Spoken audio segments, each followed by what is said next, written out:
सुप्रभात प्यारे बच्चों। आज हम हमारी पाठ्य पुस्तक उपवन का पाठ 6 मेंढक और हाथी इसे पढ़ेंगे।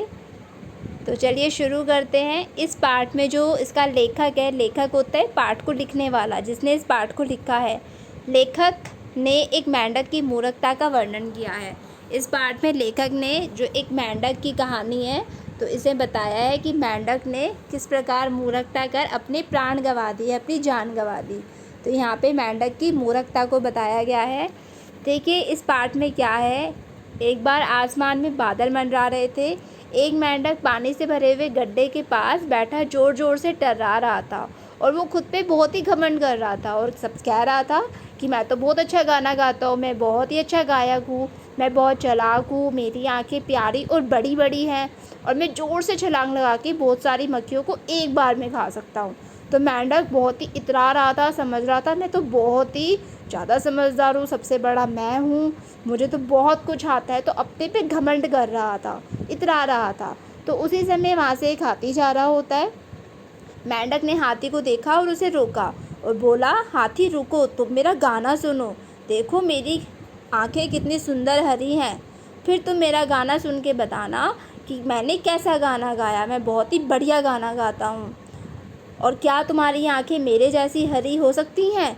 तो इस तरीके से उसने हाथी को वहाँ पे रोका। अब उसी समय क्या हुआ, हाथी को एक मक्खी ने बहुत ज़ोर से काट लिया।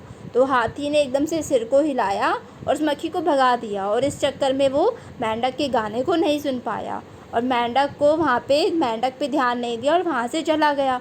तो मेंढक को बहुत गुस्सा आ गया और मेंढक बड़बड़ाया, ये हाथी खुद को समझता क्या है, हंसना तो दूर, इसने मेरे गाने की तारीफ़ भी नहीं करी। तो इस बात पे मेंढक को बहुत गुस्सा आता है और वो कहता है, ए हाथी, मैं संसार का सबसे बड़ा संगीतकार हूँ, मैं इस दुनिया का सबसे अच्छा गाना गाने वाला गायक हूँ। मुझे कुछ समय पहले ही कुछ मेंढकों ने संगीत का सम्राट चुना है, मतलब संगीत का राजा चुना है, और तुम मेरा गाना नहीं सुन रहे हो। इस बार भी हाथी ने मेंढक की बात को सुना नहीं, एक कान से सुना और दूसरे से निकाल दिया, ध्यान नहीं दिया।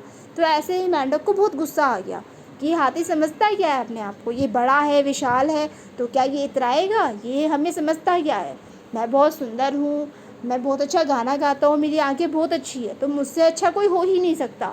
तो हाथी घमंड क्यों कर रहा है।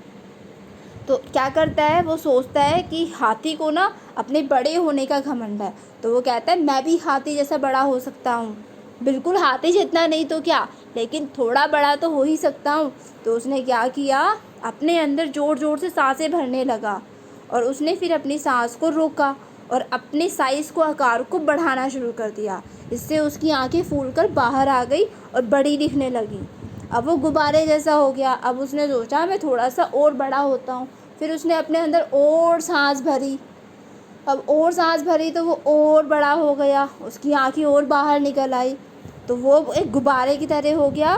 तो उसने बार बार ऐसा किया तो क्या हुआ, वो गुब्बारे की तरह फट गया। अगर हम किसी गुब्बारे में बार बार हवा भरते रहेंगे भरते रहेंगे भरते रहेंगे, वो पूरा बड़ा हो चुके उसके बाद भी हवा भरे जा रहे हैं, तो क्या होगा, वो गुब्बारा फट जाएगा। तो ऐसे ही वो मेंढक फट गया और फटने से क्या हुआ, उस मेंढक की मृत्यु हो गई, वो मर गया।